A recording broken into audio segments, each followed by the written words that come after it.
מזכירות לי במתיני, את יפה בלב מדבר, נותנת לי את נשמתך.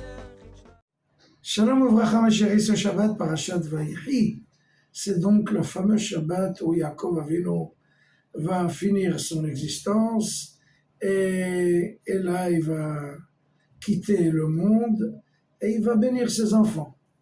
Les 12 tribus, chaque tribu avec la bénédiction qui lui convient, qui lui est appropriée. Et là, je vais vous poser une très grande question et j'espère pouvoir y répondre. Est-ce que Yaakov Avinu a appris de son vivant que Yosef a été vendu par ses frères? Qu'est-ce que vous en pensez? Normalement, il était avec son fils 17 ans en Égypte. Je crois qu'en pendant 17 ans, il a pu poser cette question à Joseph. Où étais-tu? Qu'est-ce qui est arrivé? Qu'est-ce qui s'est passé exactement? Pourquoi tu nous as quittés pendant 22 ans? Où étais-tu? Mais, mes chéris, Joseph n'a pas donné l'occasion à son papa de poser cette question. Pourquoi? Parce qu'il ne voulait pas humilier ses frères. Ça leur aurait fait une très grande honte et en plus, Yaakov serait malheureux avec une nouvelle pareille, que ses enfants voulaient s'entretuer, ça risque de le rendre malade. Il va finir sa vie dans l'amertume.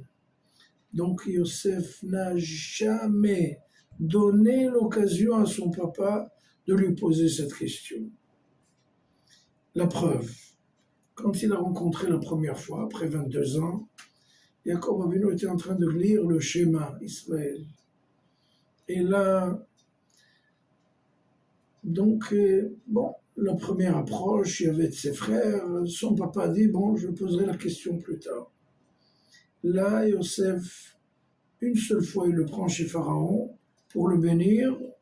Et il y avait toute la délégation du roi et ses gardes du corps. Yaakov n'a pas posé de questions. Ensuite, Yosef a envoyé son père dans une région très lointaine qui s'appelle Eretz Goshen.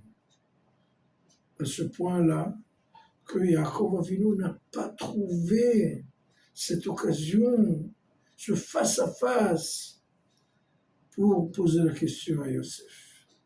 La prochaine fois que Yosef va le rencontrer, on lui a dit, ton papa est malade, il va très bientôt, quitter le monde. Et là, Yaakov a donné sa bénédiction. La preuve, c'est que Yosef a amené ses 2 enfants, qui étaient, normalement, Yaakov Avinu devrait les connaître pendant 17 ans. C'est ses petits-enfants. Et Yaakov qui pose la question à Yosef, qui c'est ces enfants-là?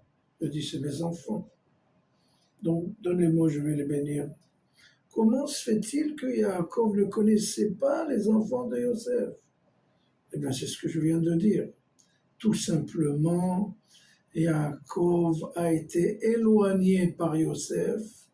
C'est son initiative de Yosef pour que ne jamais donner l'occasion.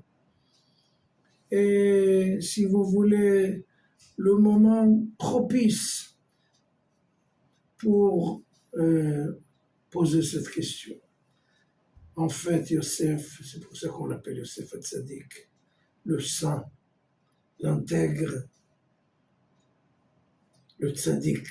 Pourquoi? Parce qu'il a tout fait dans sa vie, même s'il ne va pas voir son papa pendant 17 ans, au moins son papa va mourir avec la tête tranquille et sans ce mauvais sang. Deuxième réponse, c'est que les tribus, ça serait la grande humiliation de ses frères de raconter à son père qu'il voulait le tuer.